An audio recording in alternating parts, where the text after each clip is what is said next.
नमस्कार। आपका हमारे इस चैनल पर बहुत बहुत स्वागत है। ये घटना हनी ट्रैप की घटना है जो रिसेंटली मुझे पता चला और मैंने आप लोगों तक इसे पहुंचाना अपना फर्ज समझा। ये घटना है पटना के उस लड़के की जो पटना में रह करके पढ़ाई कर रहा था। वो नाबालिग लड़का था।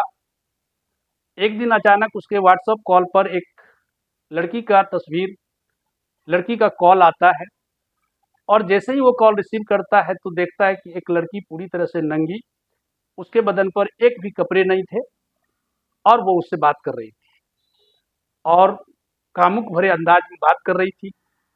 लड़का उसके हनी ट्रैप में फंस गया, उसके बहकावे में आ गया और उस लड़की ने उस लड़के को जैसे जैसे निर्देश दिया वो लड़का आगे करता चला गया। स्थिति ये हुई, उस लड़की के कहने पर लड़का ने अपने सारे कपड़े उतार दिए और भी तरह के कई उलझुल हरकत करवाया और इस प्रकार से ये 1.5-2 मिनट तक इस तरह से बातचीत हुआ और अचानक फोन कट गया।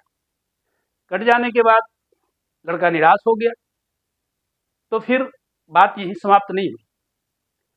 2 मिनट के बाद पुनः उसको एक ऑडियो कॉल आया और उसे कहा गया कि भाई देखो, तुम अपना व्हाट्सएप निकाल करके देखो, उसमें कुछ है। तो उसने अपना व्हाट्सएप खोला तो देखा कि उसका खुद का एक नग्न वीडियो उस व्हाट्सएप पर था। तो लड़का परेशान हो गया, लड़का भयभीत हो गया। तो उस लड़की ने पुनः कहा कि देखो, मैंने तुम्हारा वीडियो बनाया है, अब तुम मुझे 50,000 रुपया भेजो, अन्यथा ये वीडियो मैं ऑनलाइन वायरल कर दूंगा। तो लड़का तो परेशान हो गया, लेकिन उस लड़के ने चालाकी दिखाई और उस नंबर को ब्लैकलिस्ट में डाल दिया और उस नंबर को ब्लॉक कर दिया और वो निश्चिंत हो गया। मामला लेकिन यहाँ समाप्त हुआ नहीं। 2-4-5 दिन के बाद एक लड़के का फिर फोन आया तो बोला कि देखो, तुम न्यूड फिल्म बनाते हो, नग्न वीडियो बनाते हो, इसलिए तुम पर केस हो गया है। अगर तुम इस केस से बचना चाहते हो तो तुम्हें 50,000 रुपया देना पड़ेगा। केस का नाम सुन करके तो अच्छों का पसीना छूट जाता है। वो तो नाबालिग लड़का था, वो परेशान हो गया। उसके पास घर से भेजे हुए ट्यूशन फीस के लिए, मकान किराए के लिए कुल 17,000 रुपये थे। उसने वो रुपया उसे भेज दिया और काफ़ी रोया, काफ़ी गिड़गिड़ाया, बोला भाई मुझे माफ़ करो, मेरे पास उतने ही पैसे हैं। तो उस आदमी ने कहा कि देखो, ऐसे नहीं होगा, इस वजह से इस 17,000 के लिए चलो ठीक है, तुम्हारा मैं 2 वीडियो डिलीट कर देता हूँ, लेकिन तुम्हें और पैसे देने पड़ेंगे। तो लड़का परेशान हो गया, चूंकि उसके पास पैसे थे नहीं। तो बोला ठीक है, ऐसा कीजिए, हमें कुछ समय दो, हम घर से पैसा मंगवाएंगे, फिर तुम्हें दे दूंगा। बोला चलो ठीक है। तो उसने इस प्रकार से बात खत्म किया। लेकिन 2-4-5 दिन के बाद फिर से कॉल आया।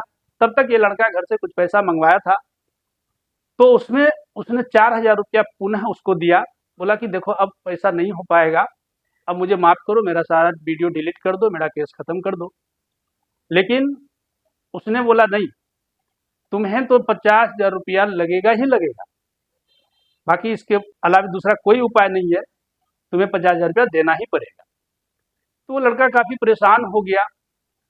तो अंततः उसने ये बात अपने मित्रों में, अपने संबंधियों में शेयर किया, जहाँ से उसे कुछ सलाह दिया गया और इसे साइबर क्राइम में जाकर के एक केस दर्ज कराया गया। केस दर्ज कराने के बावजूद भी उस लड़के का फ़ोन बार बार आ रहा था, जो लगातार इससे पैसे का मांग कर रहा था, अन्यथा इसे केस के माध्यम से जेल जाने की बात कर रहा था। तो लास्टली उस लड़के ने और लोगों के सलाह पर थाना में केस किया और थाना में केस जब गया तो ये मामला उजागर हुआ।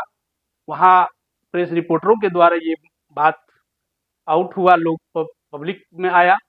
तो जहाँ से मुझे रिसेंटली पता चला है, इसीलिए इसे मैं आप लोगों के सामने रख रहा हूँ। तो आप लोगों से भी आग्रह है कि इस वीडियो को अधिक से अधिक अपने लोगों के पास शेयर करें, ताकि इस तरह की घटना होने से बचे, वो पहले से सतर्क रहें। इस प्रकार का कोई भी प्राइवेट ऐप्स या प्राइवेट कॉल या फ्रॉड कॉल को रिसीव ना करें, क्योंकि ये बहुत बड़ी घटना हो सकती है और इसमें भगवान ना करे किसी के साथ ऐसा हो, बहुत अधिक घटना भी घटित हो सकती है। इसीलिए अपना फर्ज समझते हुए आप इस वीडियो को अधिक से अधिक लोगों तक शेयर करें। वीडियो देखने के लिए आप लोगों को बहुत बहुत धन्यवाद।